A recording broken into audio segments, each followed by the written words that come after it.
l'agriculture, l'industrie, l'utilisation des bâtiments et le transport, qui toutes utilisent des énergies fossiles.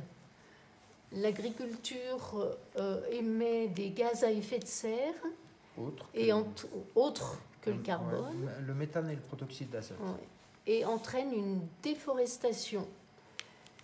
La déforestation et l'utilisation d'énergies fossiles entraînent des émissions de CO2.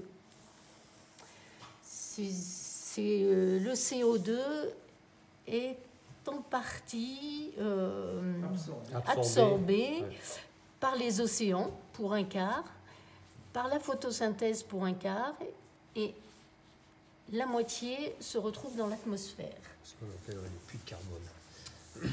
Donc il y a une concentration en CO2 dans l'atmosphère. Qui augmente. Voilà, qui augmente. Il y a une acidification de l'océan.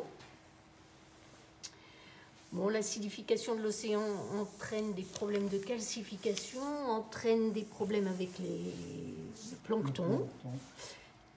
Les planctons étant la nourriture de base. La nourriture de base de la chaîne alimentaire. La flore marine entraîne des problèmes dans la biodiversité marine.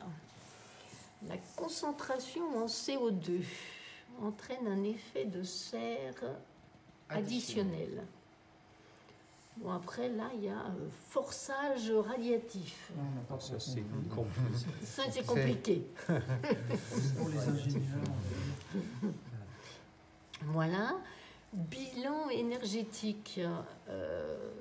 On se rend compte que l'océan récupère 91% de l'augmentation de température. Pas de l'énergie. De l'énergie supplémentaire. L'énergie supplémentaire qui arrive dans le système Terre, ouais.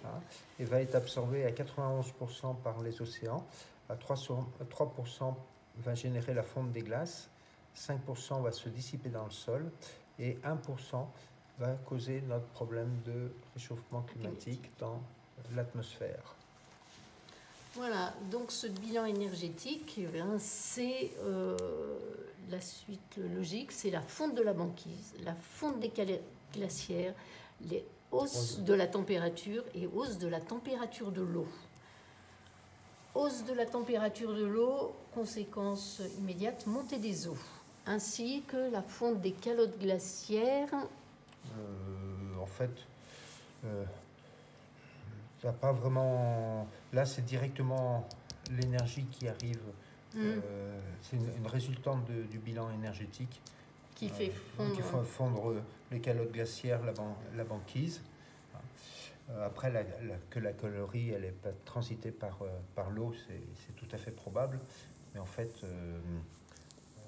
la hausse de température, l'eau elle se dilate et ça fait monter aussi le niveau. Hein. Voilà, ça c'est le phénomène principal là. Ouais.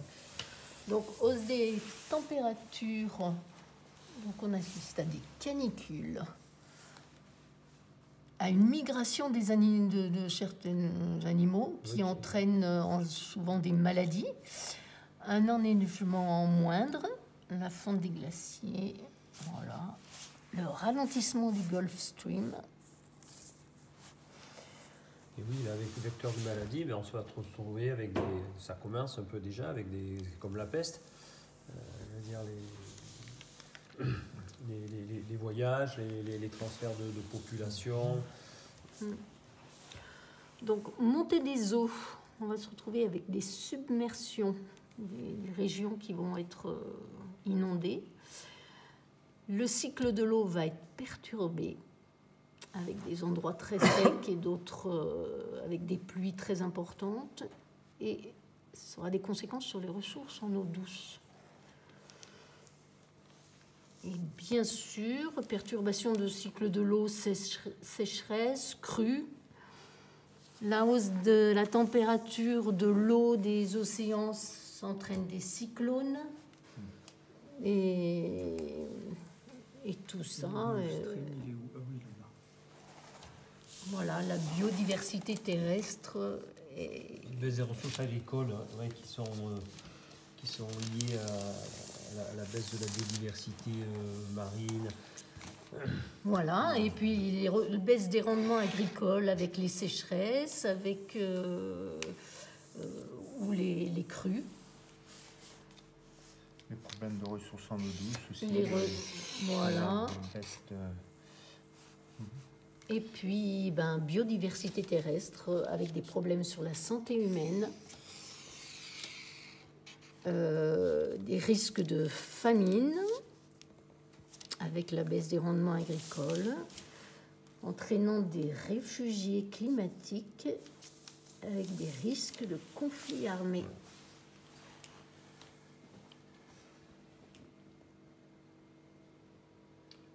Ça fait un bel ensemble, un bel, on peut, je sais pas si Un bel imbroglio. Je vois que c'est un bel ensemble. Ouais. Oui, c'est... Belle complexité. Oui, oui, oui. On se rend compte que tout est lié.